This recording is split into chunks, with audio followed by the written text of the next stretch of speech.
Muy buenas tardes a todos. Les damos la más cordial bienvenida al Instituto de Geografía de la Universidad Nacional Autónoma de México en un evento que realmente es muy especial para nosotros. Yo creo que es la primera vez que el Instituto de Geografía realiza un evento en conjunto con el Colegio Nacional, ¿sí? Y eso es una gran satisfacción para nosotros. Está con nosotros el doctor José Ramón Cosío, ministro de la Suprema Corte de Justicia, quien es el coordinador de un ciclo de conferencias muy especial denominado Los Problemas Nacionales y el Derecho. Y en este contexto de los problemas nacionales y el derecho, se dio la oportunidad de que el Instituto de Geografía participara y colaborara directamente con él. Y es así que hemos organizado esta conferencia número 5, denominada Derecho y Geografía, riesgo de desastres en nuestro país. ¿Sí? Y para ello, lógicamente, contamos con invitados muy especiales. Así es que me voy a permitir presentar a ustedes, a los miembros del Presidium. En primer lugar, el doctor José Ramón Cosío, ministro de la Suprema Corte de Justicia y coordinador de este seminario.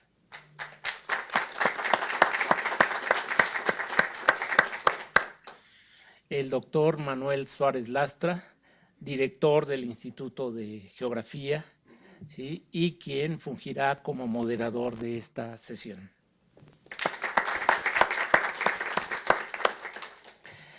Los dos ponentes que participan el día de hoy son la maestra Oralia Oropeza Orozco, investigadora titular de este Instituto de Geografía en el Departamento de Geografía Física. Y finalmente el doctor Alejandro Anaya, también miembro de la Suprema Corte de Justicia. Entonces, sin más, permítanme dar la palabra al doctor Manuel Suárez Lastra, moderador de esta reunión. Muy buenas tardes a todos, bienvenidos al Instituto de Geografía. Quiero primeramente agradecer al ministro José Ramón Cosío por pensar en el instituto para hacer esta conferencia. Y también agradecer al doctor Omar Moncada por su entusiasmo y colaboración para también la organización de este evento. Quiero dar la bienvenida al doctor Raúl Contreras, director de la Facultad de Derecho.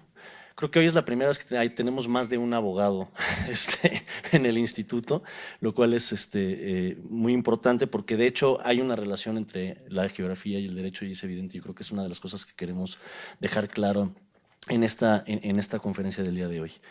Quiero también dar la bienvenida y agradecer la presencia de la maestra Oralia Oropeza, de Alejandro Domingo Anayo Huertas, nuestros dos ponentes del día de hoy.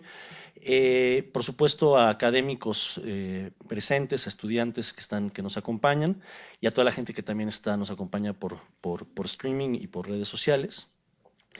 A esta quinta conferencia del ciclo de conferencias de los problemas nacionales y el derecho, esta lleva por título Derecho y Geografía, riesgos de desastres naturales. Creo que ante el reciente sismo que vivimos el pasado 19 de septiembre, queda claro que hay una relación que guardan tanto la geografía como el derecho con la prevención y que hay una clara muestra de que hay ciertas aportaciones que pueden hacer tanto el derecho como la geografía en términos de lo que pueden aportar al sistema de protección civil. Y yo diría la importancia que tiene la normatividad y de hacer cumplir la normatividad. Y también cómo ambas disciplinas pueden retroalimentarse. Entonces yo estoy muy contento de que este evento se haga en este instituto. Creo que es una forma de acercar a ambas disciplinas. Ya teníamos previamente a este evento un proyecto en el que colaboramos con la con el Instituto de Investigaciones Jurídicas, pero es otra cosa completamente diferente, no es un atlas de sistemas constitucionales. Esta es otra rama en la que creo que podemos colaborar y ojalá sirva para estrechar la colaboración entre ambas disciplinas y con la facultad, porque siempre nos vemos en consejo universitario, pero fuera de eso no. Entonces, bueno, quisiera, antes de que comiencen nuestros ponentes, pedirle al ministro José Ramón Cosío unas palabras. Gracias. Pues muchas gracias, muy buenas tardes. Sí, es la primera vez que yo asisto a este instituto, no solo como miembro del Colegio Nacional, sino como persona física, y me parece de verdad de una extraordinaria importancia. Les cuento muy brevemente dos cosas. Por un lado, el Colegio Nacional, como ustedes saben, es una institución. Vamos a cumplir ya 75 años allí, y una de nuestras obligaciones es dar 10 conferencias al año, normalmente allí en las instalaciones que tenemos en el centro histórico. Y a mí me pareció importante, tomando un poco el título de aquel libro de Andrés Molina Enríquez, de los problemas nacionales o los grandes problemas nacionales, plantearme problemas que tenían que ver con el derecho y que no son o no suelen ser muy analizados o muy vistos. ¿Por qué? Porque no son problemas, digamos, ordinarios para el derecho. Entonces hemos tratado con el doctor Claudio Lomnitz algunos problemas como migraciones familiares de nuestro país hacia los Estados Unidos, hemos tratado el tema de cómo regular pornografía, temas de comercio exterior, en fin, una gran cantidad de cosas que no son, insisto, ordinarias. Y este año, cuando estaba yo preparando estas charlas y tratando de ver cómo las encontraba, me encontré con un libro que me parece de verdad de enorme importancia, que la Universidad Nacional publicó, se llama Geografía de México, una reflexión espacial contemporánea, que dirigió precisamente el doctor José Omar Moncada y el doctor Álvaro López López. Si ustedes revisan el índice de 2 tomos que son realmente importantes, hay una parte de geografía física, otra parte de geografía humana o social, y realmente uno va viendo esto y si uno se puede decir, bueno, ¿cuál es la relación de este tema con el derecho? Y es mucho. Y de este otro, y también, y así sucesivamente. Hablo cosas muy generales, el clima y la geografía, cambio climático, conflicto por aguas subterráneas, problemática socioambiental de la disponibilidad de la gestión de aguas superficiales, panorama de las inundaciones, los suelos y su dinámica, vegetación, mundo marino, paisajes naturales, salto para ir con otras cosas, el tema de cómo medir geografía, las fronteras y sus problemas, la metropolización y sus problemas, la informalidad y la expansión urbana, y así me podría yo seguir. Y si ustedes se fijan, pues casi todos estos temas o están regulados por el derecho o debieran estar regulados por el derecho o tener algún tipo de comprensión para el derecho. Lo que pasa es que en muchas ocasiones nosotros los abogados, hablo por mí, no involucro a nadie más, lo que hacemos es ver campos que ya tienen una enorme exploración, el derecho de familia, el derecho comercial, el derecho bancario, etcétera, y nos quedamos dándole vueltas a estos temas.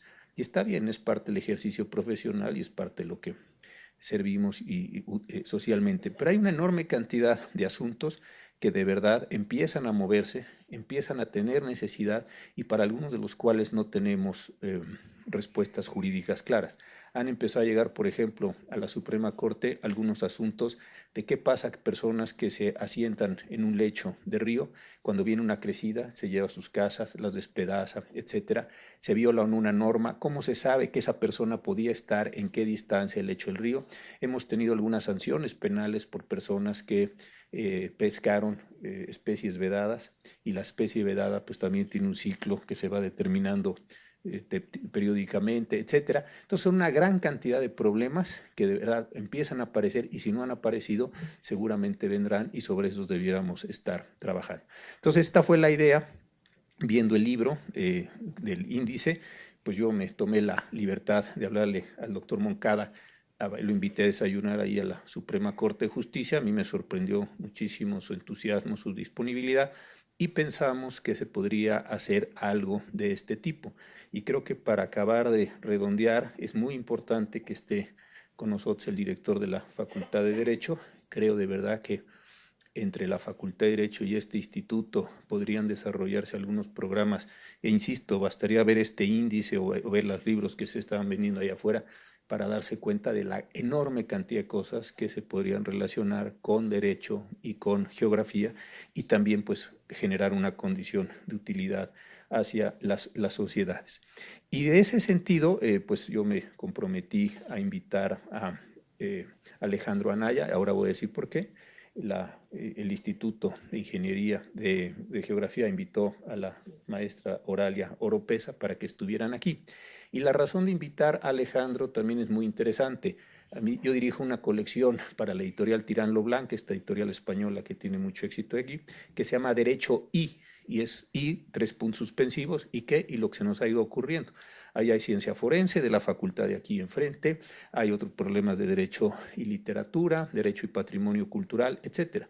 Y como ustedes recuerdan, hace algunos años hubo un problema muy interesante con geografía, con sismos, precisamente en L'Aquila, en Italia, y Alejandro acaba de entregar un libro para Tirán lo Blanc, que es precisamente el problema de la Comisión de Grandes Riesgos de Italia, si había o no una responsabilidad de estas personas, porque le dijeron a las personas que podían regresar en las noches a su casa, se cayeron algunas casas, hubo algunas personas damnificadas, de hecho hubo muertos en ese sentido, y se generó un problema muy importante de las responsabilidades de las personas por decir que sí podían regresar o no podían regresar, etc. Entonces Alejandro acaba de entregar para publicarse un libro de pequeño, pero muy bien hecho, revisó todas las sentencias, todo el proceso, una gran cantidad de cosas, y ahí también hay otra manera de relacionarse con eso. No solo es el problema de los riesgos, el problema de la protección civil, el problema de prever qué es lo que vamos a hacer con calentamiento y si van aumentando las mareas o va aumentando los niveles del mar y va ocupando tierras, de quién son esas tierras, cómo se tiene que correr la zona federal, es decir, hay un montón de problemas y todo eso tiene que pasar por regulación jurídica para tratar de prever y en su caso evitar conflictos sociales. Y esa es la razón por la que estamos aquí. Yo de verdad agradezco muchísimo al director, a Manuel Suárez, el que nos haya recibido aquí con esta charla. Ojalá que en otras conferencias del Colegio Nacional ahora nosotros los podamos recibir ahí en Donceles, donde está la casa, que es una muy buena casa, y pudiéramos ir ensayando otras formas de relación. Insisto, sería de la mayor importancia que la Facultad de Derecho, si les parece, se incorporara para que entre todos fuéramos explorando algunos temas, y creo que sí se puede hacer una conjunción muy importante de estas cosas. Así es que a nombre del Colegio Nacional, y como se dice, del mío propio, voy a agradecer muchísimo este esfuerzo y ojalá que este sea el primero de muchos esfuerzos que podríamos ir tratando de hacer en tema de regulación jurídica y al mismo tiempo de asesoría por parte de los abogados, de los juristas, para que los geógrafos también cuenten con algunos elementos pues mucho más fuertes para efectos de la construcción de sus soluciones o para la representación de sus problemas. Muchísimas gracias. Pues muchas gracias, ministro. Nuestra primera ponente es la maestra Oralia Oropesa Orozco. Ella es maestra en ciencias por la UNAM, es investigadora del Departamento de Geografía Física de este instituto desde 1982. Sus principales líneas de investigación son geografía física global, geografía ambiental de los riesgos y ordenamiento territorial. En los últimos 10 años ha trabajado en proyectos institucionales orientados al análisis de amenazas de origen natural y antrópico y de la vulnerabilidad social, con la Secretaría de Desarrollo Social, el Instituto de Ecología, entre otros. Ha publicado artículos en revistas internacionales y nacionales, así como capítulos de libros relacionados con sus líneas de investigación. Contribuyó en el libro Geografía de México, una reflexión espacial contemporánea, con el capítulo Panorama General de las Inundaciones, y ha desarrollado cartografía para diversos atlas temáticos y programas estatales de ordenamiento territorial. Ella coordinó el Atlas de Factores de Riesgos de la Cuenca de Motocintla, Chiapas, y es profesora en el programa del posgrado de Geografía de la UNAM. Fue coordinadora y expositora de varios módulos del primer y segundo diplomado de integración territorial con fines de evaluación de riesgos y prevención de desastres que se impartió en este instituto junto con el CENAPRED, y es miembro fundador de la Red Mexicana de Estudios Interdisciplinarios para la Prevención de Desastres. Oralia, adelante, gracias. Bueno, Muchas gracias por la invitación. Y antes de iniciar mi plática, que es un poco para dar contexto a la parte que se relaciona con el aspecto legal, cuando Omar me invitó a través del doctor Cosío para participar en esta conferencia, pues de repente me asusté, porque dije geografía y leyes, pero ya pensando un poquito, dije, no, hay mucha tela de dónde cortar y hay muchísimas relaciones. Yo la voy a enfocar a las relaciones que tienen que ver con el objeto de estudio de la geografía, que es el espacio entendido como territorio. Bueno, haciendo una reflexión, ¿cómo se relaciona la geografía con el derecho? Pues simplemente a través de las leyes que tienen que ver con el espacio terrestre, entendido como territorio, ¿sí? Y esa es la razón de ser de la geografía, o sea, el estudio global de una porción del espacio terrestre y su organización natural y etnocultural. Y como lenguaje de la geografía, pues los mejores medios para transmitir el conocimiento geográfico son los mapas, ¿sí? Porque en ellos ilustra eficientemente las características del riesgo de desastres.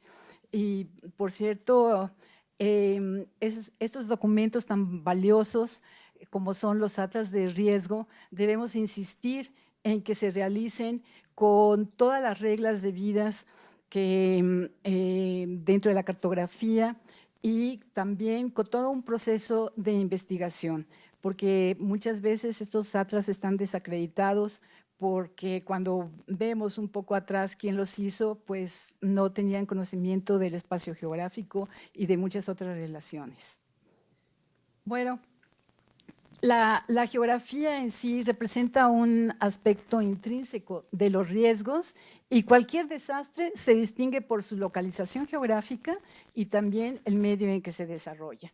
Y esto es clave para determinar el origen del peligro, las formas de daño, quiénes son los más afectados. Al mismo tiempo, resultan fundamentales para organizar los despliegues y las respuestas apropiadas en caso de emergencia.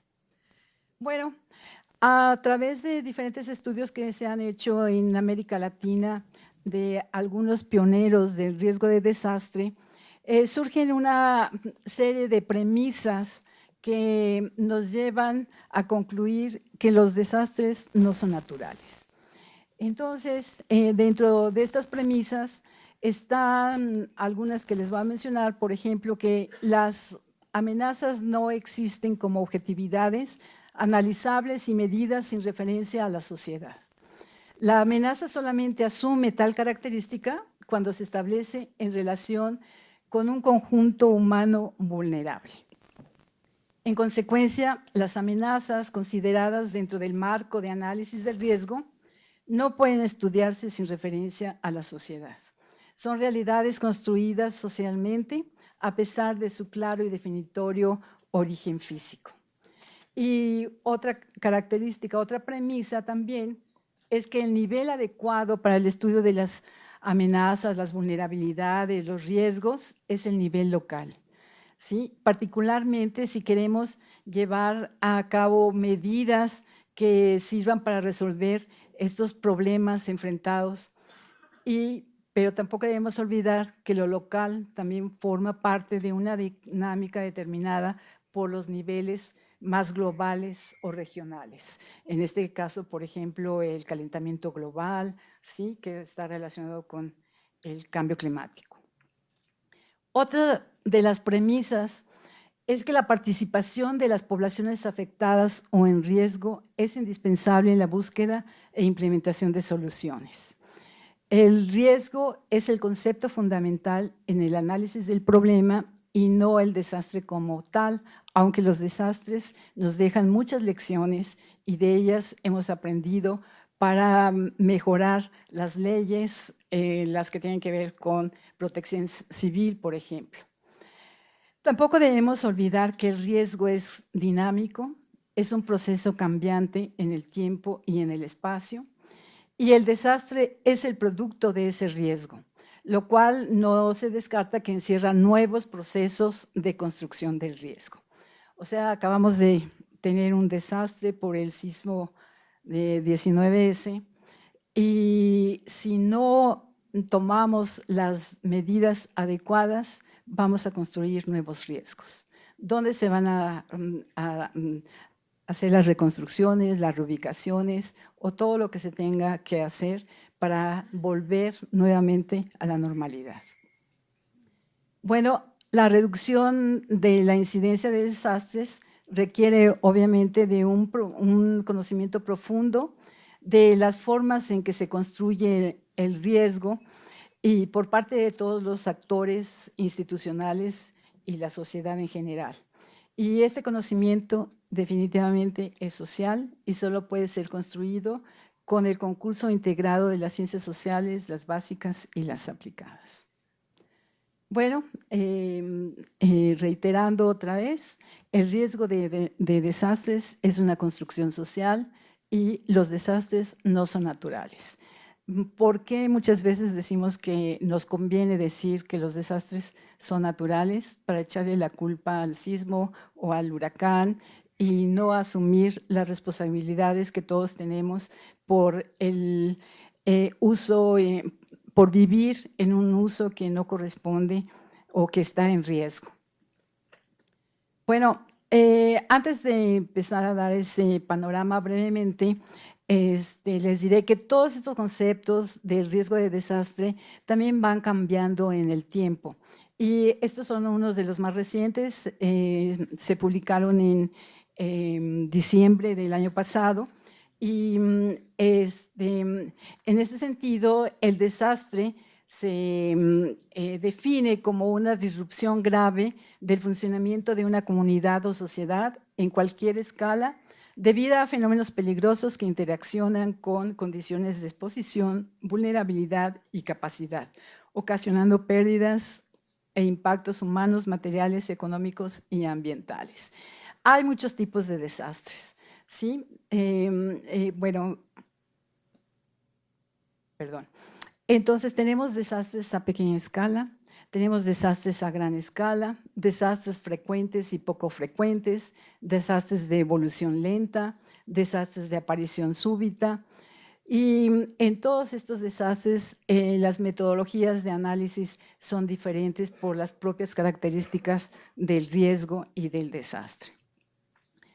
Entonces, el riesgo de desastre es la posibilidad de que se produzcan muertes, lesiones o destrucción y daños en bienes en un sistema, una sociedad o una comunidad en un periodo de tiempo concreto. Y estos están determinados de forma probabilística como una función de la amenaza, la exposición, la vulnerabilidad y la capacidad. Estos 4 elementos son los que nos llevan al riesgo de desastre, ¿sí? Entonces, la amenaza, por ejemplo, es un proceso, un fenómeno natural o una actividad humana que puede causar muchos daños.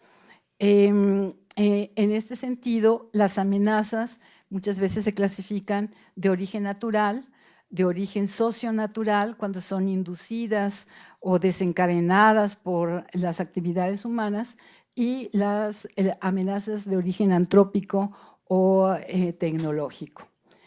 Luego, otro término también que se utiliza mucho en el análisis del riesgo de desastre es la exposición, ¿sí? ¿A qué estamos expuestos y quién está expuesto?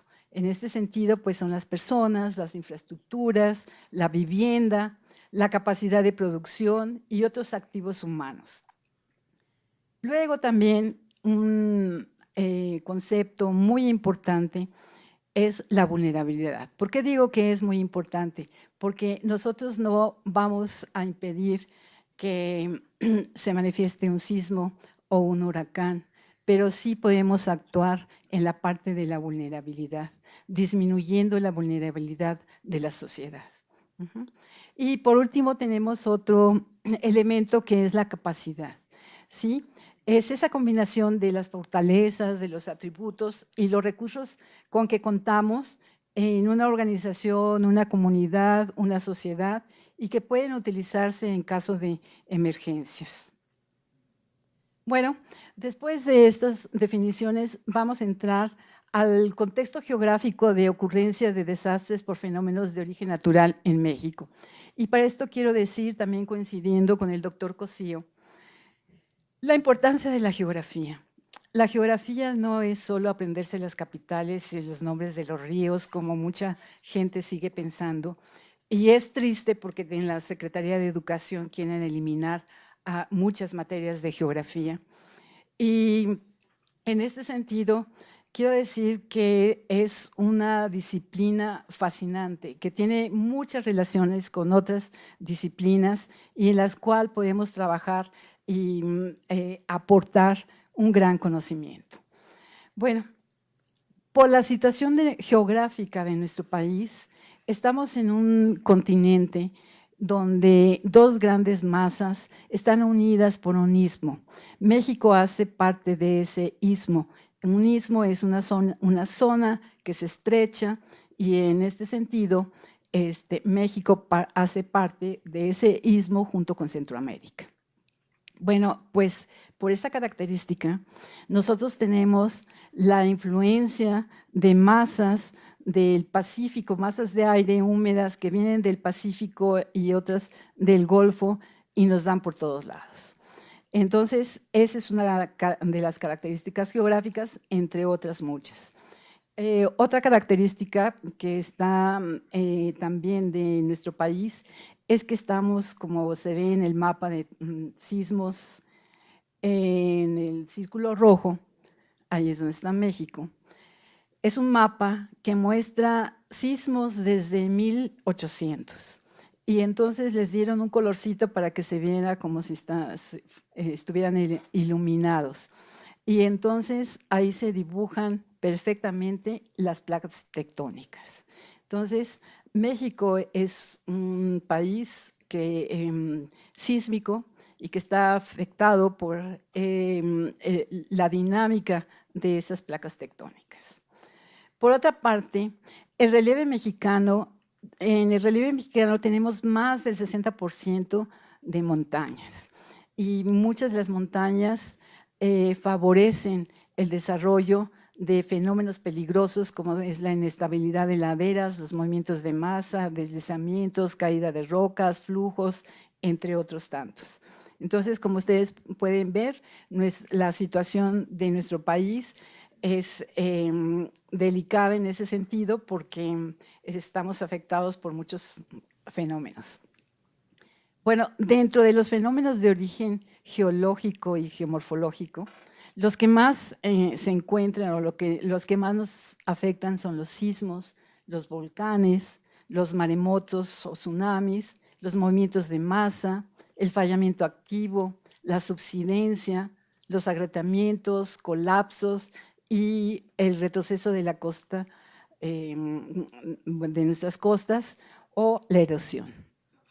Aquí les muestro algunos mapas de amenaza sísmica en donde se observan las principales placas tectónicas, un mapa global de intensidades y con esos mapas y otros más se hizo la regionalización sísmica de nuestro país y en otro mapa les muestro el peligro por tsunamis.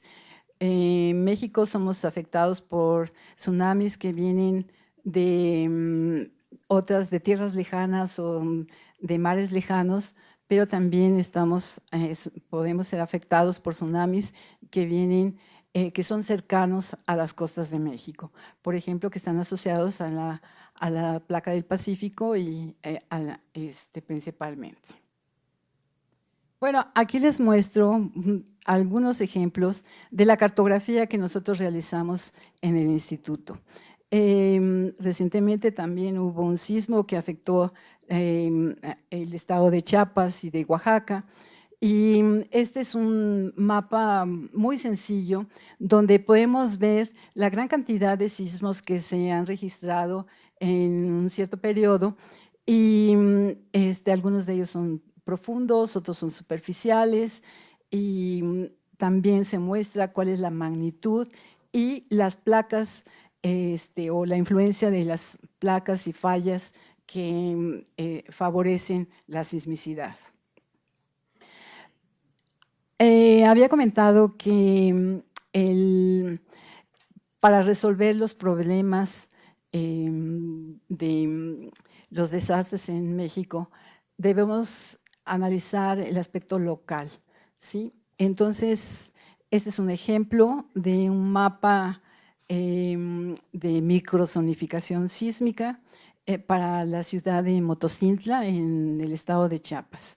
Motocintla, déjenme decirle que es un laboratorio de desastres, porque ahí ocurren de todos, y incluso para la Escuela Nacional de Protección Civil, ahí es donde hacen las prácticas de campo, y cuando vienen extranjeros también los llevan a esa zona porque tiene sismos, huracanes, volcanes, movimientos de masa. Bueno, este es otro tipo de cartografía que nosotros necesitamos hacer en detalle para la Ciudad de México, ¿sí? Por ahí sabemos que hay algunos mapas de microzonificación, pero no están disponibles, y esto por muchas cuestiones que después comentaremos. Bueno, aquí tienen ustedes algunas imágenes de diferentes estados, de todo lo que se produjo, las afectaciones que se dieron a la infraestructura y a la vivienda y en general a la población. Bueno, México también es un país de volcanes, y aquí les muestro un mapa donde están los principales volcanes activos, principalmente en la faja transísmica, y esto ocasionalmente también nos ha afectado. Sí, ustedes saben perfectamente que tenemos volcanes, o sea, manifestaciones frecuentes del Popo, del volcán de Colima, y también pueden generar desastres.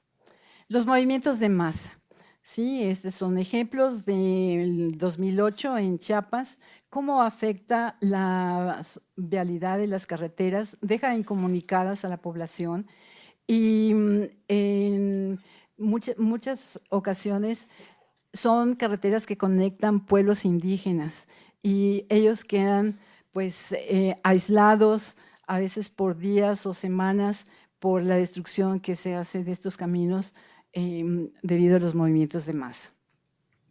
Los retrocesos de costa también, eso es un fenómeno que afecta a muchos estados del país. Por ejemplo, aquí mostramos en la costa de Yucatán, en Progreso, cómo las casas veraniegas de la población, o sea, se han destruido por el efecto del levantamiento del nivel medio del mar, que a veces también se incrementa por otros factores. O en la parte inferior vemos algunas fotografías de Sánchez Magallanes en Tabasco, donde se observan algunas casitas que ya quedaron en el mar, algunos ductos de Pemex que han quedado expuestos, y la población va retrocediendo por este efecto de levantamiento medio del mar. Estas son otras imágenes. En el caso de Tabasco, una carretera costera pues quedó totalmente destruida, y es curioso porque cuando uno hace trabajo de campo le cobran peaje los campesinos, porque ahora uno debe atravesar sus campos de cultivo para llegar a otras localidades, ¿no? Aquí vemos también como por ese mismo efecto las palmeras ya prácticamente están al aire, su sistema radicular, o en la costa de Campeche, que también han puesto medidas preventivas para que no se destruya la carretera, o también la afectación de ecosistemas como los manglares, que están muriendo por esa influencia del levantamiento medio del mar. Bueno, pasamos a otro tema que está también relacionado con los fenómenos de origen natural, en este caso los hidrometeorológicos. Entonces, entre ellos hay muchos que afectan a nuestro país, por ejemplo, los ciclones tropicales y otro tipo de lluvias torrenciales, las inundaciones, las sequías, las tormentas eléctricas, las heladas, las granizadas, en fin, las temperaturas extremas.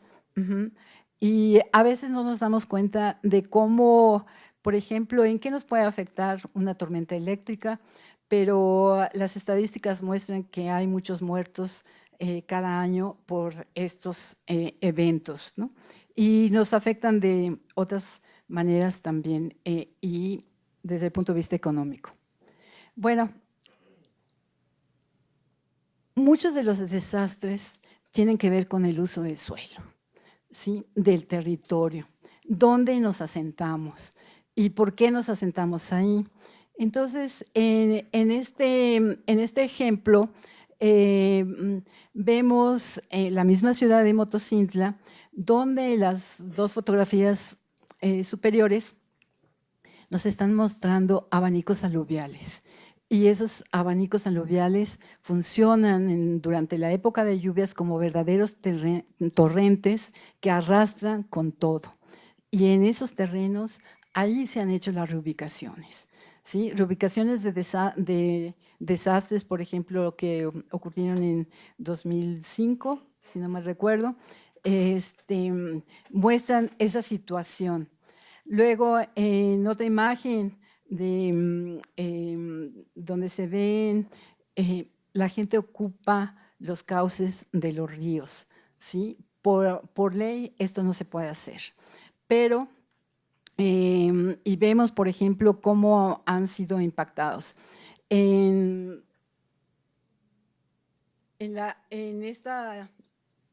esa imagen, ese es de Acapulco, cuando ocurrió el huracán Paulina. Y en esa ocasión, o sea, ese camino, ese cauce, este era un cauce y por ahí se ve todavía los restos de un camino. Bueno, haciendo encuestas, como es parte de nuestro trabajo, la gente comentaba que se instalaron ahí porque les prometieron regularizar sus terrenos, dotarlos de infraestructura y pues sabemos que la naturaleza también siempre reconoce su origen y cuando ocurrió el huracán, pues todos esos, el agua escurrió por ese camino porque ese era su cauce. Entonces, así es como creamos los desastres. Sí, va a terminar. Bueno, estos son algunos otros ejemplos de las afectaciones de Katia, que fueron recientes. Un aspecto importante para nosotros son los registros históricos, ¿sí? Porque debemos tomar en cuenta muchos lugares han sido constantes los desastres a través del tiempo.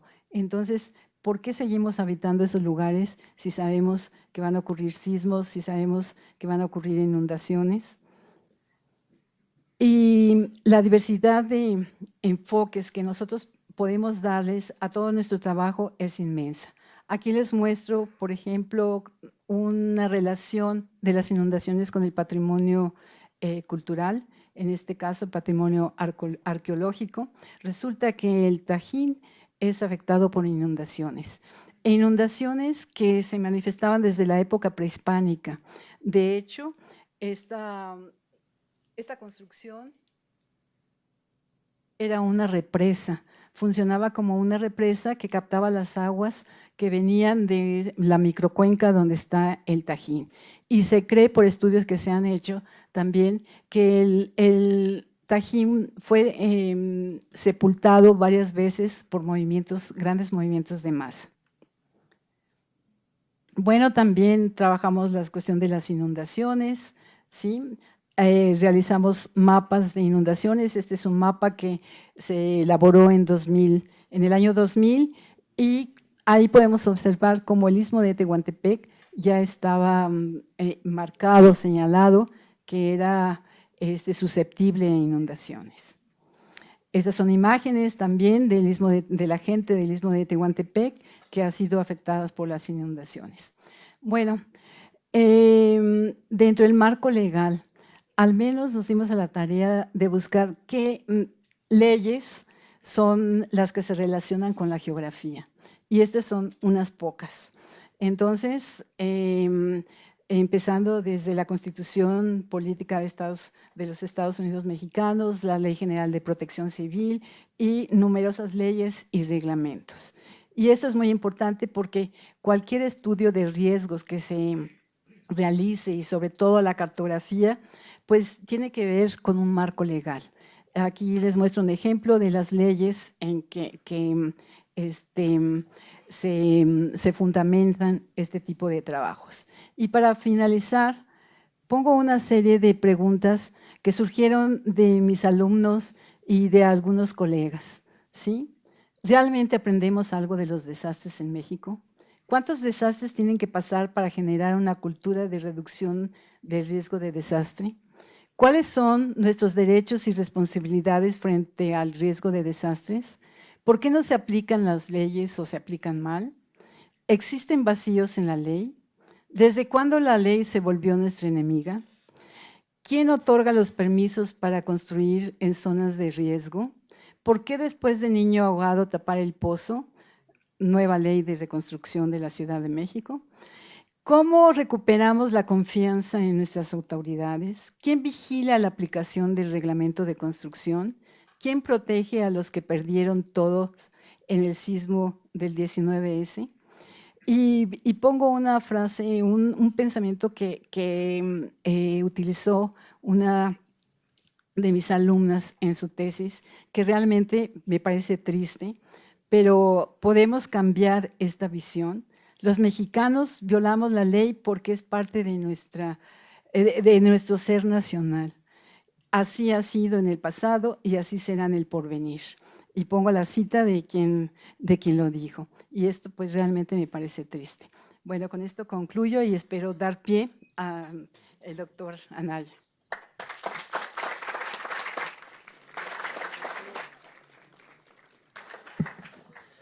Muchísimas gracias, Oralia, por esta plática. Ahora toca el turno al doctor Alejandro Anaya Huertas. Él es doctor en Administración Pública por el Instituto Nacional de Administración Pública. Antes de leer la semblanza, simplemente quiero decir que si quieren hacer alguna pregunta, hay un formato que tiene Elenita aquí, entonces nos las pasan y para poderlas hacer. Entonces, perdón. Él es Alejandro Anaya Huertas, es doctor en Administración Pública por el Instituto Nacional de Administración Pública, es maestro en Administración Pública también por el INAP, es licenciado en Derecho por la UNAM. Él es servidor público desde 1991 y ha trabajado en la Procuraduría General de la República, la Cámara de Diputados del Honorable Congreso de la Unión, el Tribunal Federal de Conciliación y Arbitraje, la Secretaría de Medio Ambiente y Recursos Naturales y actualmente en la Suprema Corte de Justicia de la Nación. Él ha publicado y traducido diversos ensayos en temas relacionados con gobernabilidad, derecho comparado, desarrollo sustentable, derechos humanos, absurdos jurídicos, cine, música y administración pública, entre otros. Desde el 2003 elabora el reporte sobre la magistratura en el mundo, con más de 3.100 números publicados. Adelante, Alejandro. Muchísimas gracias. Buenas tardes. Al señor ministro José Ramón Cosío por la amable invitación para tener el honor de formar parte de esta mesa, tanto con el doctor Manuel Suárez Lastra, la maestra Oralia Oropesa, el doctor José Omar Moncada. Muchísimas gracias nuevamente y, por supuesto, en primera instancia, a todos ustedes por estar aquí. Muchísimas gracias y buenas tardes. Hoy les voy a platicar en esta interacción entre los riesgos y las implicaciones jurídicas en torno a un caso que tuvo lugar en Italia y que fue resuelto en última instancia nada menos que por la Corte Suprema de aquel país, que es la Corte de Casación. Es un caso que me parece muy importante porque tiene que ver con el terremoto del Áquila, ya lo decía el señor ministro, un terremoto que ocurrió en la madrugada del 6 de abril de 2009, en el que murieron más de 300 personas, y fundamentalmente porque atañe, por un lado, a la toma de decisiones en una situación de riesgo por parte de las personas, así como a la comunicación del riesgo por parte de las instancias que son las encargadas de hacerlo saber. Para contextualizar, les voy a comentar que L'Aquila es la capital de la zona de los Abruzos, allá en Italia, queda aproximadamente a 120 kilómetros de Roma. cuenta con 73,000 habitantes y una superficie de 466 kilómetros cuadrados. Está catalogada L'Aquila, el Águila, según el mapa sísmico italiano, como una zona de máxima peligrosidad sísmica. Históricamente hay una amplia gama de registros sísmicos en la zona. Si uno se pone a buscar capita tras capita ahí por el Áquila, encontrará ruinas que derivaron de sismos incluso desde antes de Cristo, mencionan los testimonios. Pero ya más recientemente, por 1349, hubo un sismo de magnitud 6.5 y se le conoció como el Gran Estornudo, y mató al 10% de la población ese estornudo de 1349. El 10% de la población en aquel entonces en el Áquila eran 10,000 personas, mató a 1,000. Y el 2 de febrero de 1703 ocurrió lo que allá se le conoce como el terremoto de la Candelaria, que tuvo, según los cronistas de la época, proporciones bíblicas. Tuvo una magnitud de 6.7 y murieron más de 6,000 personas. Un cronista de la época, allá por 1703, cuando fue el terremoto de la Candelaria, dijo: la ciudad del Áquila no es, fue. No sé qué más puedo decir para acreditar una ciudad totalmente en ruinas. Y otro cronista dijo que fue tan horrible que el ánimo de los habitantes era de desconsuelo y confusión, implorando con penitencias públicas la misericordia de Dios que cada quien había irritado por sus culpas. Hubo desde luego otros terremotos importantes en el Áquila, por ejemplo uno de 6.9 en enero de 1915, pero por cuestiones de tiempo daré un elipsis, un brinco hasta finales de 2008, cuando comenzaron a registrarse algunos sismos de baja magnitud, aunque persistentes. Entonces, durante enero y febrero de 2009 continuaron las pequeñas sacudidas y su magnitud iba incrementándose hasta alcanzar por ahí de finales de febrero uno de magnitud 3.5. Ellos tienen el epicentro literalmente abajo de sus pies. Entonces la gente ya estaba un poco más ansiosa, estaba nerviosa, y el 12 de marzo ocurrió que algunos jóvenes salieron a las calles con un auto y un megáfono, y en el megáfono daban a la gente el aviso de alertamos a la población, salgan de sus casas porque va a haber un terremoto de gran magnitud, un terremoto devastador. Eso lo estaban pregonando unos chicos en un auto con un megáfono, ¿no? Ahora, ¿cuál era la fuente? ¿Cuál era la fuente que llevaba a estos jóvenes a pregonar que iba a haber un sismo de gran magnitud?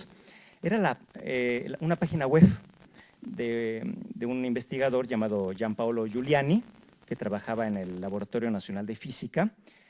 ¿Y qué hacía Giuliani? Este investigador vinculaba las concentraciones del radón, que es un gas, vinculaba las concentraciones del radón con la posible actividad sísmica. O sea, lo que hizo Giuliani fue crear una máquina capaz de detectar la concentración de radón, y según la hipótesis de Giuliani, pequeñas cantidades de este gas se fugan a través de ciertas fisuras a través del interior de la corteza terrestre antes de que ocurra un sismo. Y fue así que un alcalde de ahí de Los Abruzos, muy cercano al Áquila, se puso en contacto con este investigador Giuliani y le dijo: oye, dame una bitácora del flujo y concentraciones de radón de la zona. Y Giuliani dijo, bueno, y le empezó a pasar una bitácora acerca de los niveles de radón, con lo que el alcalde iba a poder tomar algunas medidas eventuales, posiblemente hacer algún desalojo. Y por ahí del 27 de marzo, Giuliani le llamó al alcalde y le dijo, oye, mañana va a haber un temblor que va a tener una magnitud entre tal y tal, siempre era menor a 3, la proyección de Giuliani, y el sismo ocurría. Y al día siguiente Giuliani le volvió a llamar al alcalde y le dijo, mañana mis proyecciones de acuerdo a las mediciones del radón es que vienen aproximadamente estos sismos entre tal y tal hora, y ocurría. Entonces el alcalde le comenzó a pedir más y más y más, dame tus predicciones, maestro. Entonces, hasta que el investigador le tuvo que decir, momento, yo no soy un astrólogo. Bueno, entonces, para entonces las cosas comenzaron a descontrolarse, Y el 30 de marzo de 2009, Protección Civil local, sigo geográficamente en el Águila, lanzó un comunicado, y es un comunicado muy interesante, y son 3 renglones que le voy a dar lectura a este comunicado de Protección Civil local. Dice, comunicado de prensa, no se prevén más temblores en la provincia del Águila.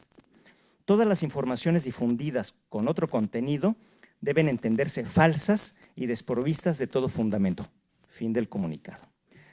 Este comunicado llegó a los ojos del titular nacional de Protección Civil de Italia, que era Guido Bertolaso, un funcionario, un altísimo funcionario designado por Silvio Berlusconi en aquella época, y cuando Bertolaso vio el comunicado, montó en cólera. Entonces se puso en contacto con la delegada de Protección Civil en el Áquila y le dijo, te voy a enviar a los mejores sismólogos de toda Italia y el objetivo es el siguiente. Y voy a leerlo porque esto deriva de una conversación telefónica de Guido Bertolaso con su colaboradora en el Áquila, porque formó parte de esta transcripción del expediente que es público. Dice Guido Bertolaso, hay que callar inmediatamente a cualquier imbécil y aplacar la situación. Así, es importante tener a todas las lumbreras presentes para una operación mediática. Así, ellos, que son los máximos expertos en terremotos, dirán, es una situación normal, son cosas que pasan, y es mejor que haya 100 sismos de magnitud 4, porque 100 sismos sirven para liberar la energía y no ocurrirá jamás ese sismo fuerte. Queremos entonces tranquilizar a la gente. Eso dijo textualmente el titular nacional de Protección Civil de Italia. Y entonces, al día siguiente, el 31 de marzo de 2009, llegaron a la Áquila estos muy respetados sismólogos y otros que no eran sismólogos, había geógrafos también, geólogos, en fin, pero que formaban parte de la Comisión de Riesgos Mayores, una instancia gubernamental que iba a tener una asamblea específicamente para evaluar la situación sísmica del Áquila. La idea era que esta comisión sesionara el 31 de marzo en la tarde. La prensa local pues estaba expectante y el 31 de marzo en la mañana comenzaron a llegar algunos de estos sismólogos, algunos técnicos también y también servidores públicos de esta comisión. Uno de ellos al bajar del avión llamó la atención de los compañeros de la prensa, se llamaba Bernardo de Bernardinis, que insisto, no era científico, sino un servidor público, un funcionario de Protección Civil que trabajaba para Guido Bertolaso. Entonces, cuando lo vio el reportero, corrió a sacar la nota, es normal, y en la entrevista de banqueta, este servidor público dijo, en esta zona, la oleada de sacudidas es algo que no nos debe alarmar. Al contrario, la comunidad científica piensa que es una situación favorable si la Tierra descarga la energía. Así, el terremoto va perdiendo fuerza. Entonces, el reportero le preguntó, bueno, señor, entonces podemos estar tranquilos y regresar a casa y echarnos un vinito. Y le contestó esta persona, claro, vayan a casa y tómanse una botella de Montepulciano, que es parece que el vino estelar de por allá, ¿no? Y aquí está el punto más importante. Esta entrevista se grabó en la mañana del 31 de marzo, es decir, antes de la reunión de la Comisión de Riesgos Mayores, pero fue transmitida a todos los hogares de la zona en horario nocturno, es decir, después de que se llevó a cabo la reunión de la Comisión de Riesgos Mayores. Por tanto, mucha gente que vio el reportaje pensó que la entrevista había sido una consecuencia de la reunión de los expertos y con esa información se fueron a dormir. Ahora bien, de hecho, sí se llevó a cabo, por supuesto, esta reunión de expertos de la comisión en la tarde del 31 de marzo, después de la entrevista en la que se habló de la descarga de energía, que es mejor que se libre energía piano. Pero el acta de esta reunión de la comisión no fue dada a conocer sino después del terremoto.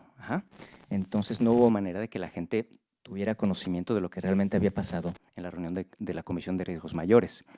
Entonces, que al llevarse a cabo ocurrió algo que llama la atención y está en una de las minutas. Hubo muchísimas minutas, pero hay una minuta que no trascendió durante mucho tiempo, que es la versión privada, los expertos estuvieron platicando durante mucho tiempo hasta que esta delegada regional, colaboradora también del Jefe Nacional de Protección Civil, estaban hablando y hablando y hablando y dijo, bueno, gracias señores por sus comentarios, entonces ya puedo ir a tranquilizar a la población a través de los medios que vamos a encontrar en la conferencia de prensa.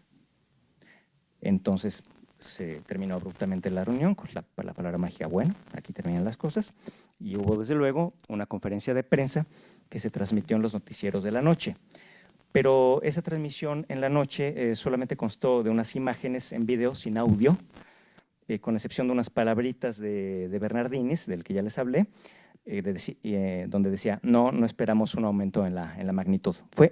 Es todo el audio de la rueda de prensa, no esperamos un aumento en la magnitud, nada más, y tampoco se le entregó a nadie un comunicado de prensa.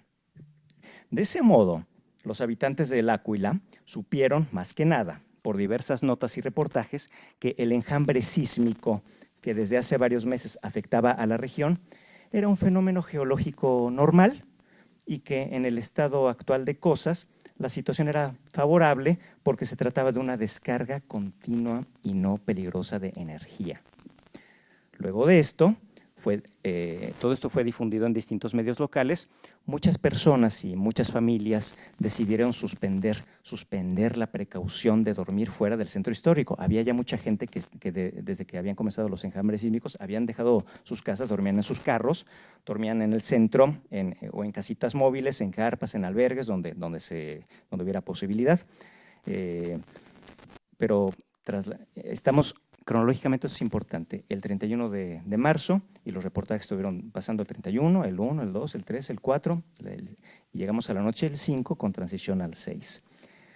El 6 de abril de 2009, a las 3:32 de la madrugada, ocurrió el terremoto del Áquila, con una magnitud de 6.3, una profundidad de 8,3 kilómetros y un epicentro a 8 kilómetros del centro de la ciudad, de aquí a la Corte, tal vez.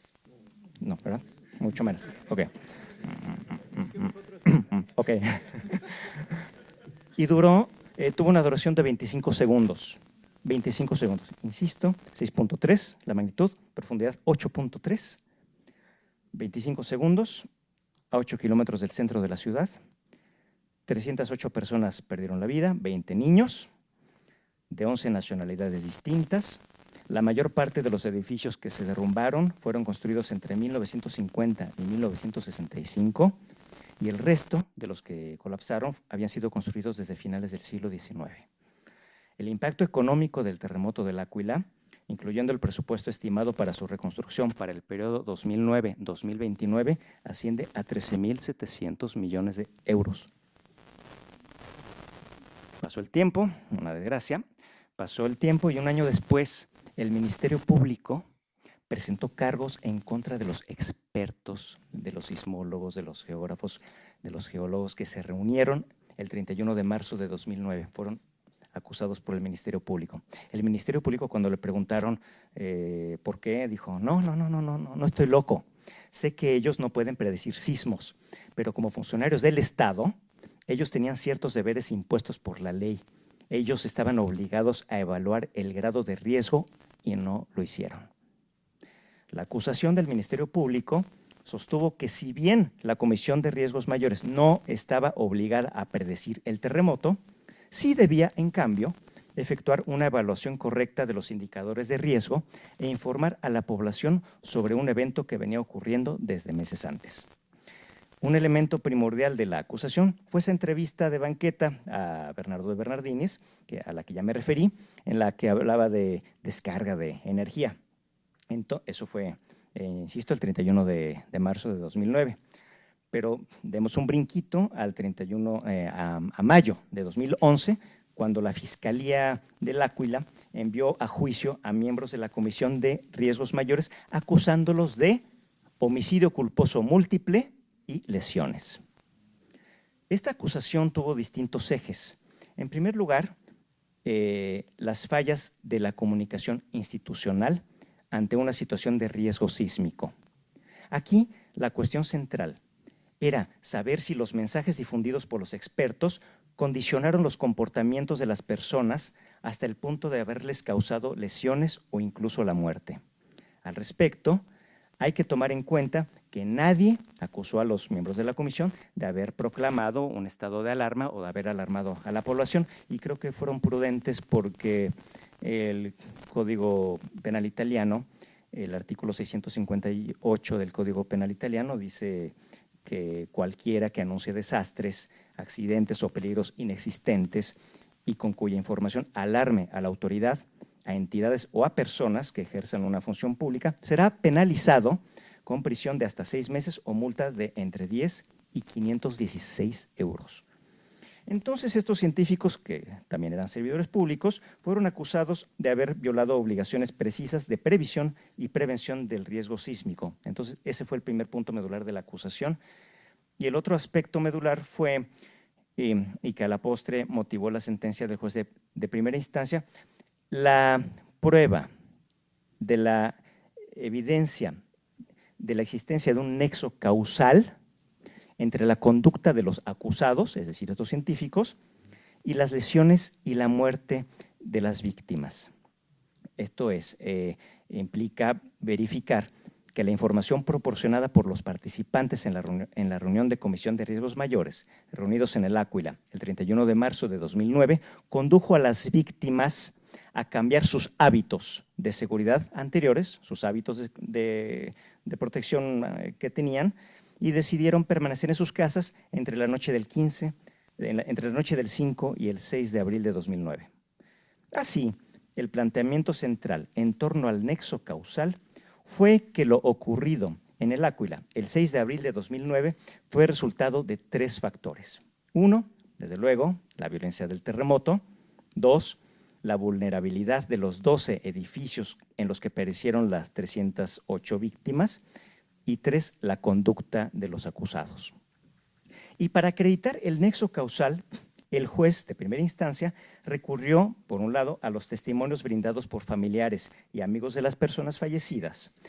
Y una de las herramientas, y esto es muy interesante y muy importante, y para mi punto de vista muy grave, de las herramientas de las que se valió el juez para acreditar el nexo causal entre la reunión de la Comisión de Riesgos Mayores y la mutación en el comportamiento de las víctimas, fue la teoría de las representaciones sociales.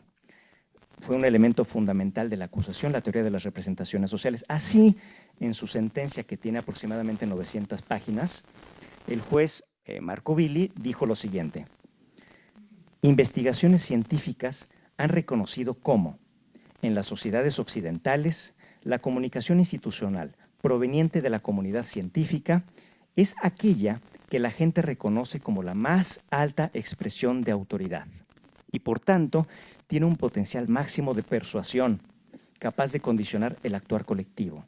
En otras palabras, dijo el juez de primera instancia, se puede sostener que una parte significativa del sentido común del conocimiento colectivo de una sociedad consiste en una representación social con argumentaciones provenientes de la autoridad científica.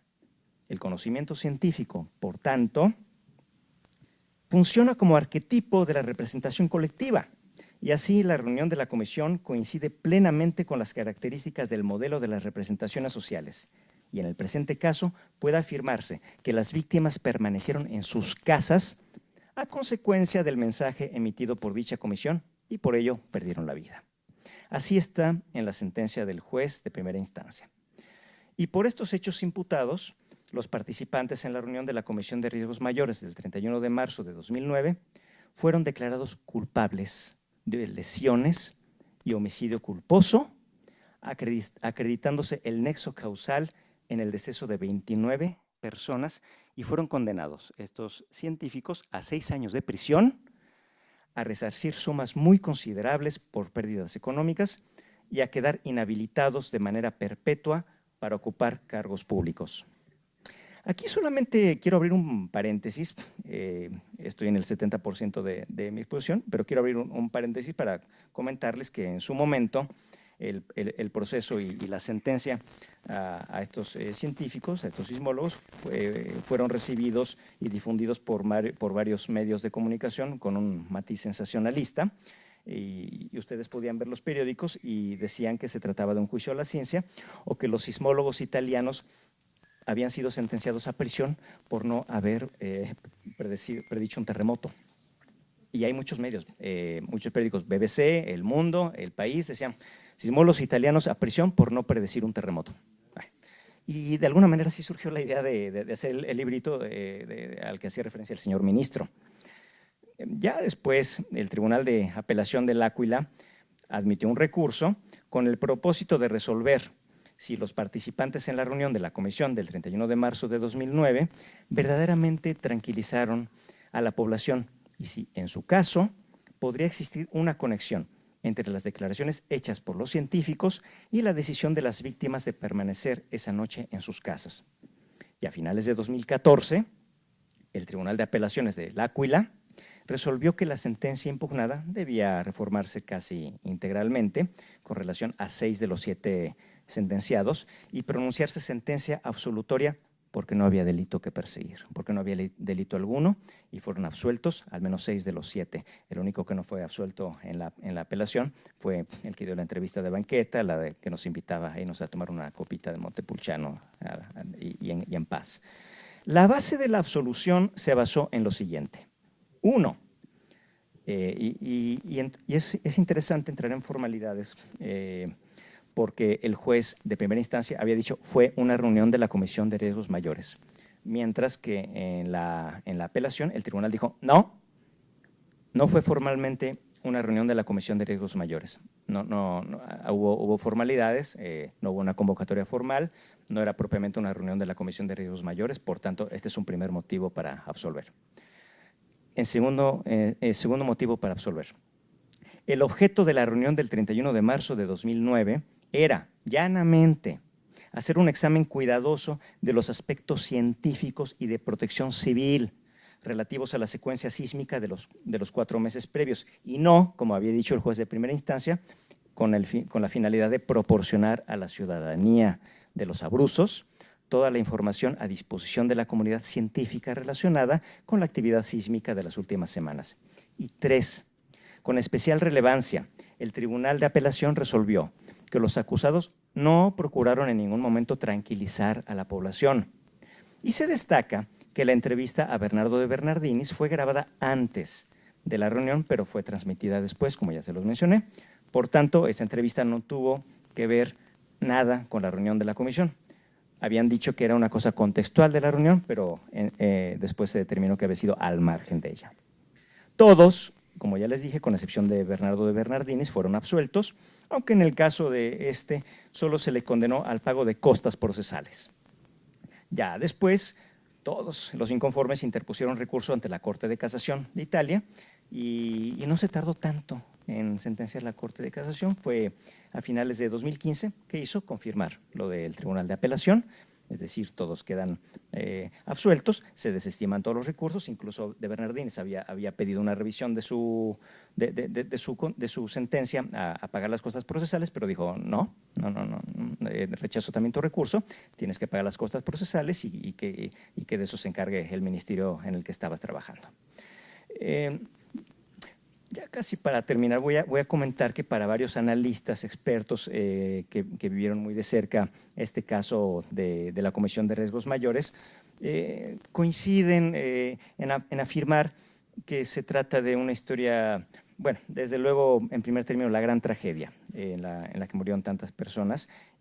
Y por este lado, se trató de una historia muy desafortunada porque dañó de manera significativa y duradera la vida y la reputación de varias personas que habían dedicado sus carreras profesionales al estudio y a la mitigación de los riesgos sísmicos.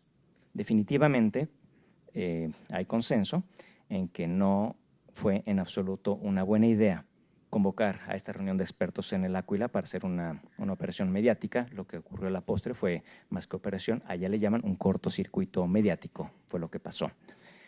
Y eso tuvo el efecto de dejar en los hombros de muy pocas personas y en muy poco tiempo la enorme carga derivada de la falta de preparación en caso de terremoto que las instituciones responsables no habían implementado a lo largo de los años o de los siglos, particularmente en el Áquila. Asimismo, quedó claro que las políticas de comunicación del riesgo debían mejorarse o, con mayor precisión, debían ser establecidas adecuadamente. Y esto no debería ser únicamente aplicable a los organismos e instituciones públicas a cargo de la gestión del riesgo, sino también a los medios y particularmente a los profesionales de la comunicación. De manera aún más preocupante, el caso Grandi Risky de la Comisión de Riesgos Mayores tuvo el efecto de hacer pensar a la gente que las secuencias o enjambres sísmicos son la única o en todo caso la principal fuente de riesgo sísmico, cuando en realidad una buena parte de la atención tendría que estar dirigida a la vulnerabilidad sísmica de las construcciones. Por tanto, la moraleja de este caso es que el mayor déficit en la preparación para un terremoto concierne, por un lado, a los niveles muy reducidos de cultura sísmica y, por otro, a la vulnerabilidad de las estructuras existentes. Lo que al respecto me parece grave es que la urgencia de mejorar la resistencia sísmica de las estructuras existentes fue totalmente soslayada o desestimada por el juez de primera instancia. Miren lo que dijo el juez de la primera instancia, el que había condenado a los científicos con referencia a la importancia de reforzar las estructuras existentes. Dijo: aseverar que el riesgo sísmico solo puede reducirse mediante el reforzamiento de edificios es tan obvio como inútil. Eso decía en la sentencia de primera instancia el juez Billy. Como epílogo, solo quisiera comentarles que lamentablemente la tragedia del terremoto del Áquila no fue el capítulo final para escribir un nuevo libro de la historia, es decir, aquel donde los damnificados ya tienen sus nuevos hogares. Hay mucha gente que sigue durmiendo en carpas y ya pasaron 8 años. No es un nuevo libro en el que ya se han identificado los errores y las malas prácticas y se tiene una mayor cultura sísmica y, por ende, una reacción más eficaz ante el riesgo sísmico con estructuras reforzadas y con nuevas edificaciones que se construyen de acuerdo con cánones más exigentes que los que se usaban, digamos, en tiempos de Bernini, ¿no? Pues no, la historia del Áquila aún está fresca su herida y desde luego seguirá habiendo sismos, desde luego algunos tal vez más destructivos y letales, y me parece que eso lo sabe mejor que nadie, o mejor que casi todo el mundo, la señora Martina Turco. ¿Y por qué me refiero a la señora Martina Turco? Porque ella fue sobreviviente del terremoto del Áquila de abril de 2009 y decidió mudarse, salirse del Áquila y se fue a vivir, ¿saben a dónde? A La Matrice. Y en el Amatrice, en agosto de 2016, hubo un terremoto de magnitud 6.2 y provocó la muerte de su hijita de 18 meses. Eso fue lo que pasó con la señora Martina Turco y agradezco su atención y quedo a sus órdenes.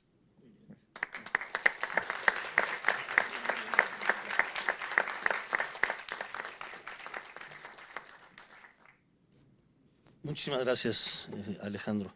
Hay una serie de preguntas, las voy a leer todas y después para que las pueden juntar en nuestra respuesta a cada uno de ustedes.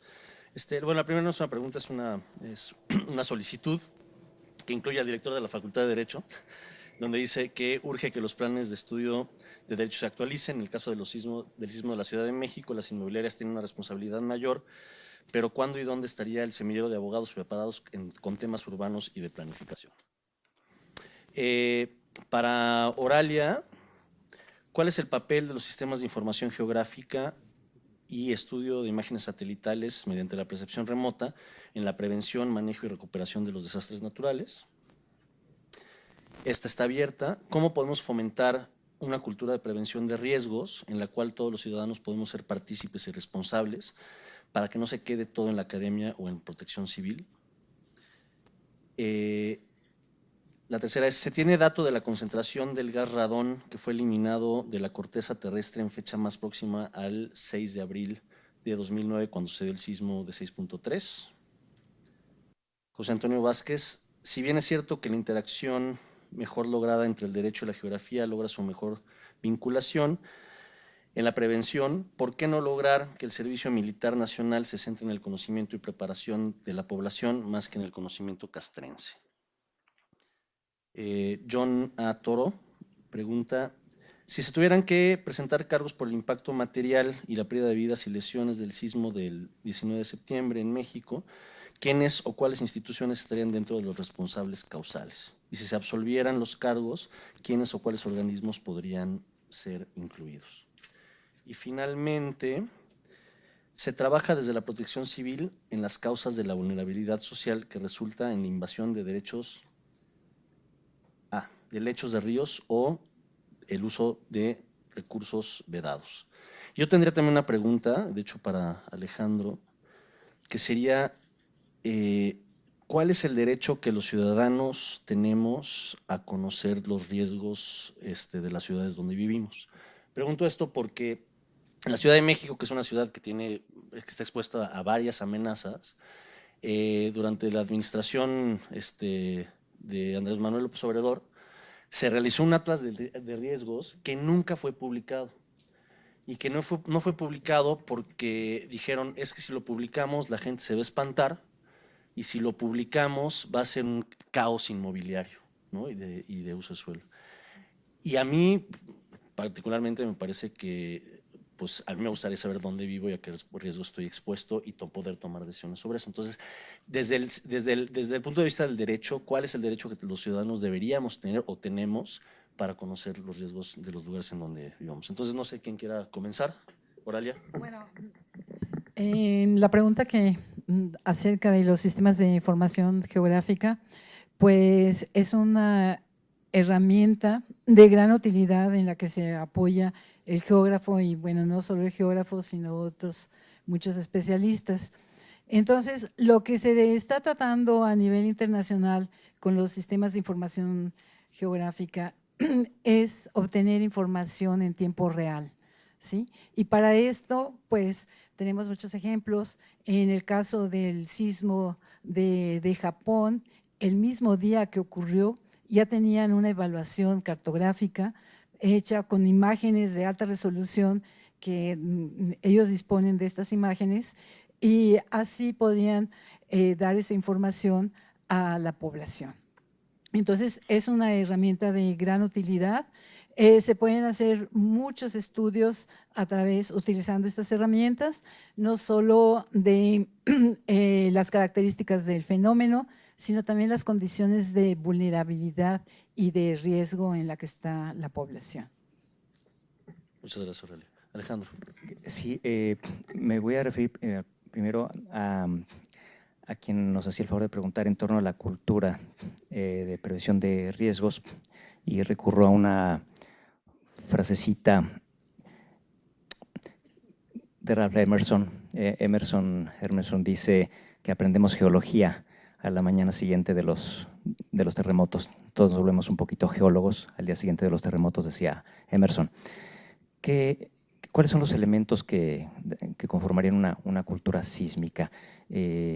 O al menos, ¿qué podemos hacer cada uno? Por ejemplo, en este caso que les acabo de relatar, el del Áquila, mucho está el tema de la toma de decisiones. O sea, ¿a quién le hacemos caso cuando está fluyendo la información? A quien nosotros tengamos la libertad y nuestro sano juicio de hacerle caso. O sea, están las instituciones expertas, los organismos institucionales expertos, y están los blogueros y los youtubers, y uno se puede colgar de la verdad que uno estime pertinente.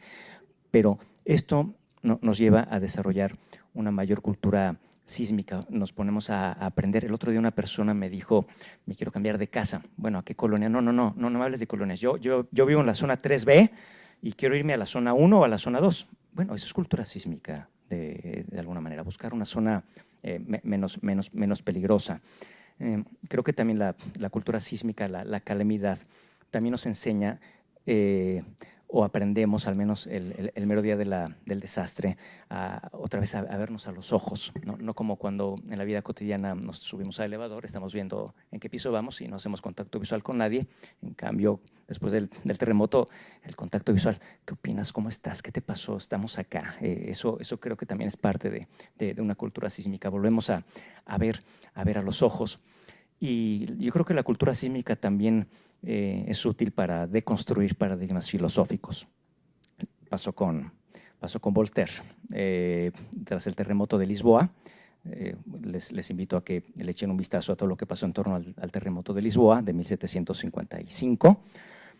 Voltaire se enojó por el terremoto de Lisboa y se enojó con toda la corriente filosófica, se enojó con Leibniz, se enojó muchísimo con Leibniz, que ya se había muerto hace 50 años, pero se enojó.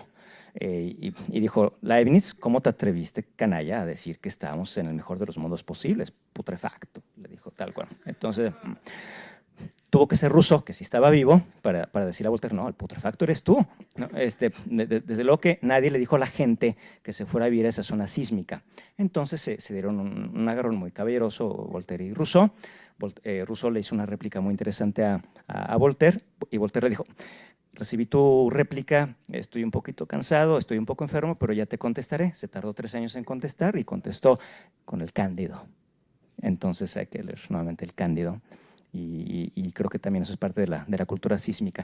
Y otra parte de la cultura en torno a los riesgos es cómo tomamos las decisiones, y sobre eso hay mucha economía política que se ocupa de eso.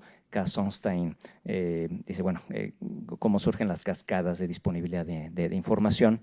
Incluso me atrevo a pensar que si el juez de primera instancia se hubiera basado en las cascadas de disponibilidad de información de las que habla, por ejemplo, Cass Sunstein, en lugar de la teoría de la representación social, posiblemente habría absuelto a los científicos, porque el tema con la cascada de disponibilidad es que normalmente la gente no hace mucho caso que digamos a la comunidad autorizada en el establishment. En lo personal, el 19 de septiembre estaba yo en la oficina y tomé una decisión de quedarme en lugar de evacuar conforme eran los estándares. ¿Cuál fue mi racionalidad? Pensé, bueno, si sobrevivo esto, lo primero que voy a necesitar es un teléfono fijo. Entonces me quedé, y porque sabía que si me salía ya no me iban a dejar regresar las autoridades de protección civil del lugar donde trabajo, pero fue mi decisión. Entonces, haberle echado la culpa y haberlos condenado a 6 años de prisión a estos científicos porque dijeron que ellos habían incidido en lo que habían decidido estas personas, cuando el terremoto solamente duró 25 segundos, bueno, me parece, al menos es poner en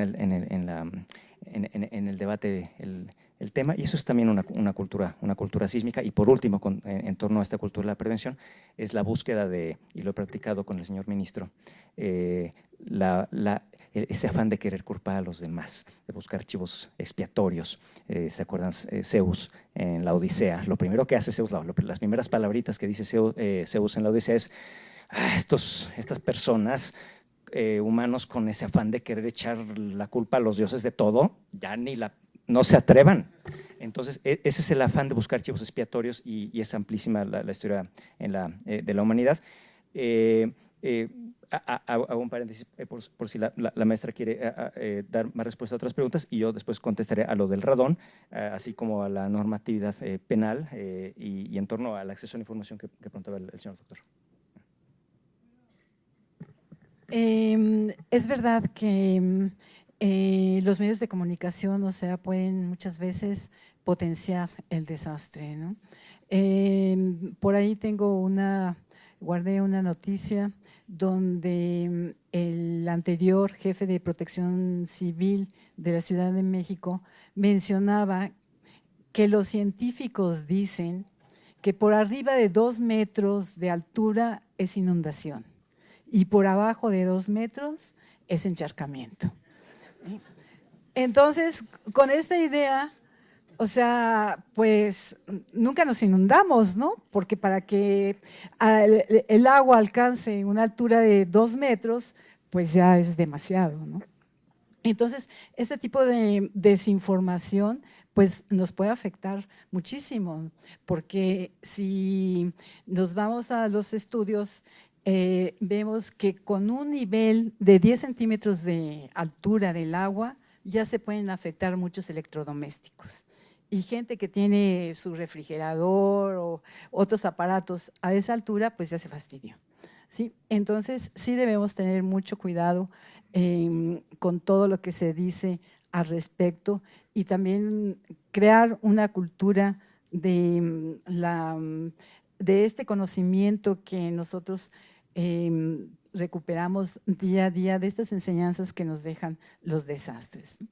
Entonces, sí, uno se cuestiona muchísimas cosas, ¿Por qué? Por ejemplo, curiosamente en Celaya, hay una, ayer se los comentaba a mis alumnos, hay una falla que se llama la falla pedagógica.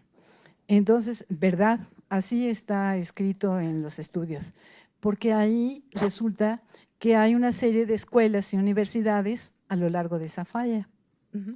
Entonces, como ese caso, tenemos otros muchos. Cuando ocurrió también el huracán Paulina, el río Camarones, que pasa por en medio de la ciudad de Acapulco, se llevó muchísimas escuelas. Todo, desaparecieron las escuelas. ¿Por qué las escuelas estaban en una zona de alto riesgo? Entonces, todas esas preguntas que nos hacemos, pues deben de tener una respuesta, y yo creo que muchas de estas respuestas se deben basar en las leyes, ¿no?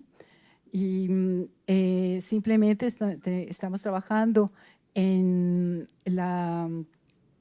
el análisis de unas barrancas de la Ciudad de México para hacer un plan de manejo, y encontramos que el principal problema para el manejo de esas barrancas es la definición de la tenencia de la tierra, ¿sí? El uso de suelo, y además de las diferentes instituciones que tienen que ver con el manejo de esa barranca, con agua, Sedubi, Sedema y la PAOT y otras más.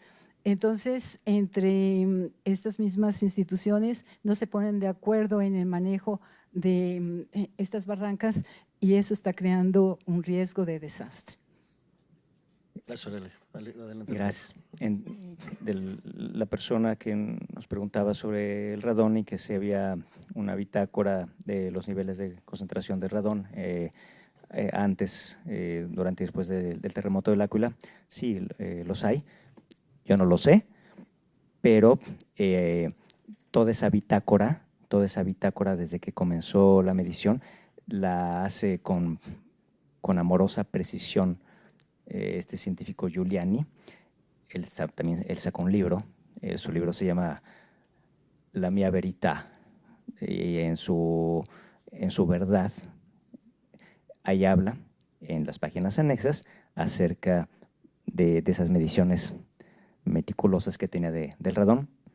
Quien precise acceso a ese libro, yo lo tengo y me puede escribir o mandarme un mensaje. Yo veo cómo lo hago para que lo reciba o lo reciban quienes tengan interés en tener esa información.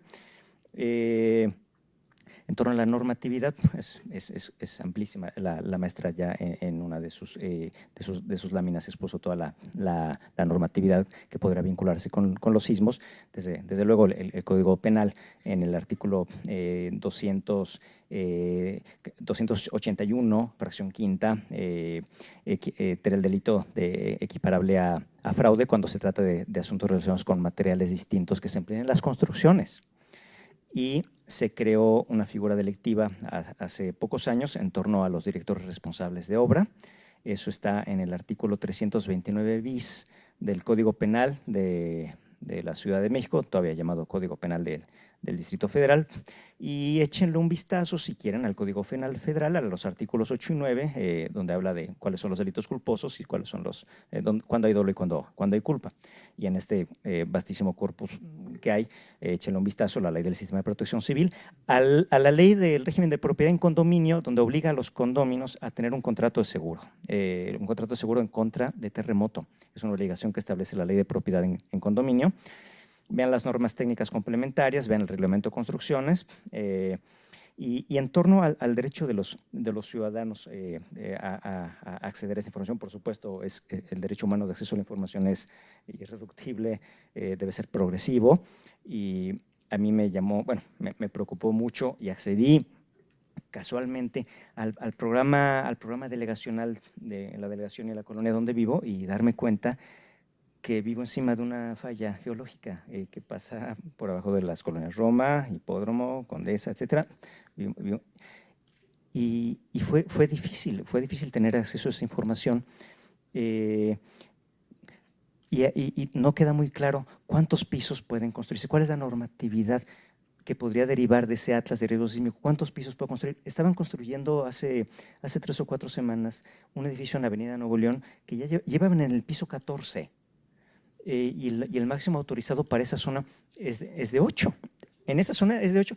En Ámsterdam, muy cerca de ahí, el máximo es de 5 y si uno pide autorización, le pueden conceder un sexto piso, es decir, pero lo manejan en metros. 18 metros en la calle de Ámsterdam y en Nuevo León algo así como 21 metros, es decir, pero obtener esa información, yo pensé que le iban a encontrar el reglamento de construcción, a saber cuántos pisos se pueden construir en esta zona. Está tan dispersa la información que creo que eso podría ser arreglado desde luego con un atlas que sea cognoscible, es urgente que sea cognoscible y que la autoridad o quien lo emita no se espere a que la gente lo pida, ¿no? Lo tiene que proporcionar, es mi punto de vista. Muchísimas gracias. Bueno, para terminar le quiero pedir al ministro Cosío que nos dirija unos comentarios finales. Antes de dar el micrófono, nada más los quiero invitar a todos a, terminando en la terraza del segundo piso, tenemos unos bocadillos, están todos invitados, entrando al instituto por la puerta, subiendo al segundo piso, ahí los esperamos. Pero bueno, antes de eso, le quiero pedir, por favor, agradecer al ministro Cosío por este evento aquí en el instituto y cederle la palabra. Muchas gracias. Muy brevemente, miren, yo creo que el objetivo se cumplió, pero maravillosamente. La maestra Oralia hizo una pregunta muy interesante y la voy a tomar como hilo conductor de la conclusión. Dijo la maestra Oral, las respuestas que nosotros necesitamos de muchos de estos asuntos las debe proporcionar el derecho, pero yo a su vez hago una pregunta, ¿y de dónde saca el derecho las respuestas para los problemas que tiene que regular? Y este es un problema muy, muy serio. La forma de factura de las leyes en nuestro país, pues ya sabemos, las hacen los diputados, las hacen los senadores. Pregunta, ¿de dónde obtienen los diputados y los senadores el conocimiento técnico necesario para hacer esas leyes? Nosotros en la Suprema Corte dictamos sentencias y en algunos casos, ahorita voy a poner un par de ejemplos rápidos, ¿de dónde obtenemos nosotros el conocimiento? No el conocimiento jurídico, para eso estamos entrenados. ¿De dónde obtenemos un conocimiento científico, un conocimiento material, déjenme ponerlo así, para lo que tenemos enfrente?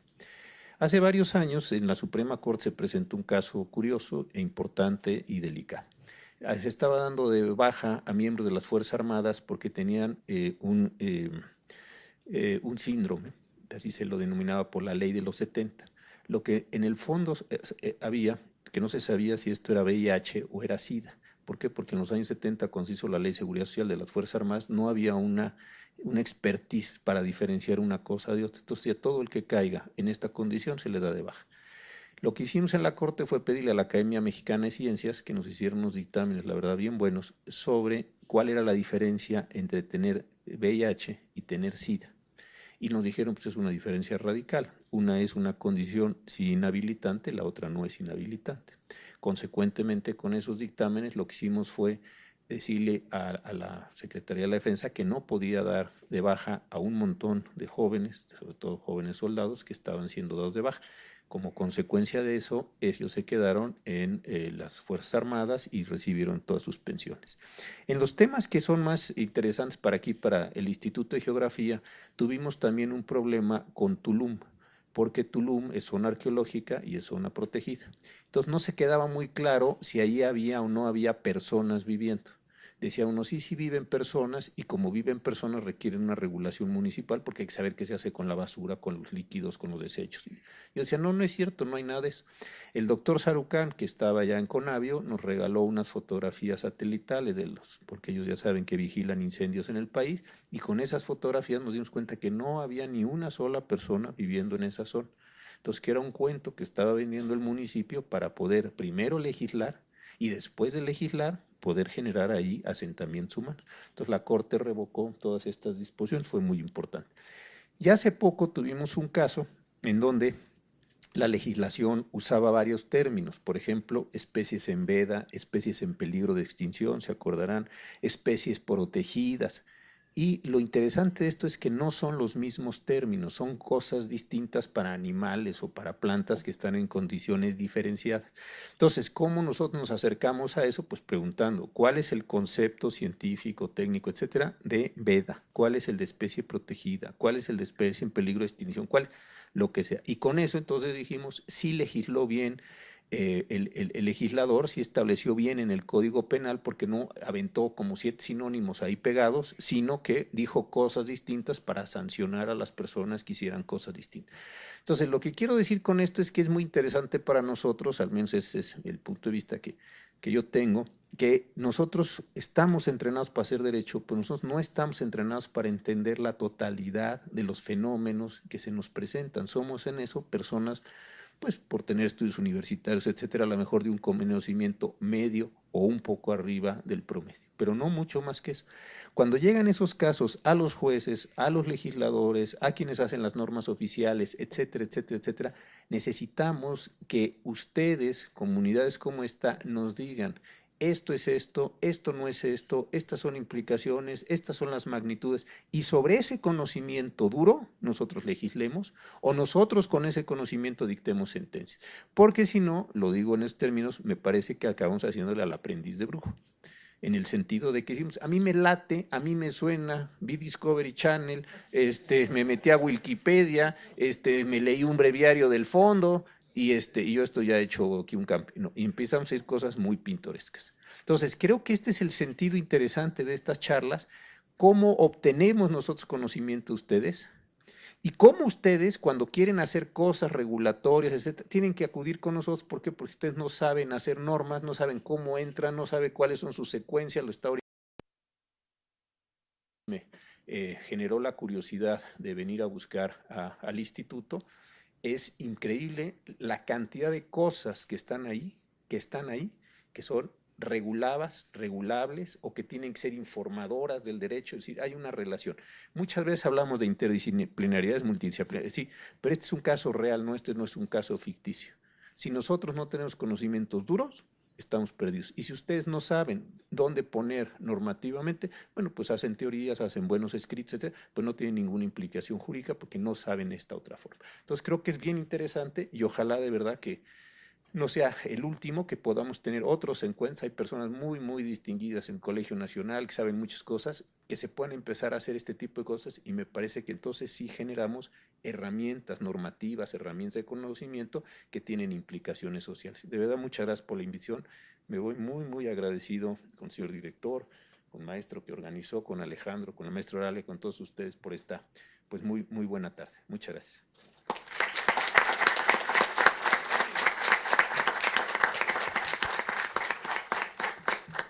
¿Listos? ¿Salió padre?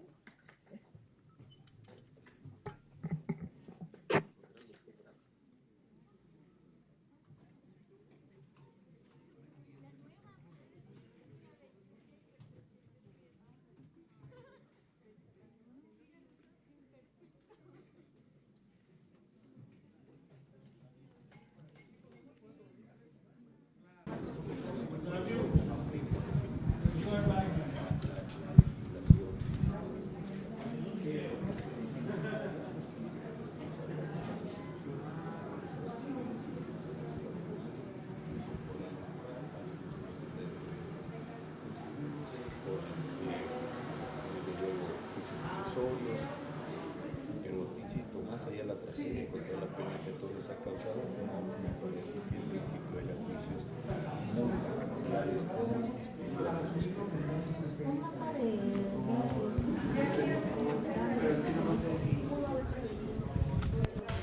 Mire, yo creo que lo decía muy bien la doctora Oropesa. Aquí creo que sí es bien importante lo que una cosa es el riesgo, otra cosa es el desastre. Y creo que nosotros, sabiendo que vivimos en una situación de riesgo, lo que tenemos que tener es una enorme cultura de prevención.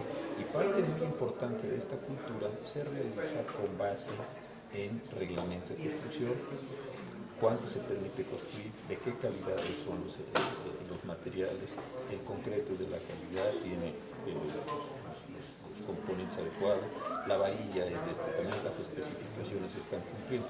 Pues primero estamos en una legislación sólida, y segundo, lo que necesitamos también es una supervisión respecto a las obras que se hacen. Entonces, si vivimos en una zona de riesgo, sí, todo el país, lo dijo ella, y es un mapa muy interesante que nos decía, ¿no? Por esta cuestión México, pues, está en medio de dos grandes bloques continentales, tiene dos océanos, tiene una parte volcánica, todo lo que ella dijo. Entonces sí me parece que es un país que debería tener una mucho más alta cultura de la prevención, y la prevención pasa por las construcciones, en fin, por un conjunto de acciones.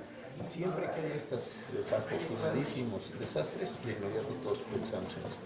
Meses después nadie se volvió a acordar de eso. No pasa lo mismo con los incendios, pasa lo mismo con las criadas que se llevan a las personas, a las casas. Entonces lo malo es eso, que tomamos, y lo triste es eso, tomamos la emergencia, nos enfrentamos a ello, y años, semanas después, los que siguen acordando son los directamente perjudicados. Todos vivimos una situación ordinaria. Y creo que sí es un problema importante, no solo de esto, sino en otras muchas materias, que estemos previendo, que tengamos las inspecciones, que tengamos las autoridades competentes, que tengamos los planes, en su caso de evacuación, y eso sí es lo que el derecho puede hacer en términos preventivos. Ahora, no se cumple con eso, bueno, pues entonces ya vamos a los términos sancionatorios, que para eso sí. Y entonces se mantiene el llamado del máximo tribunal del país. El viernes pasado se publicó una tesis precisamente sobre cuestiones de riesgos relacionadas con empresas constructoras, a que se cumplan por parte de autoridades,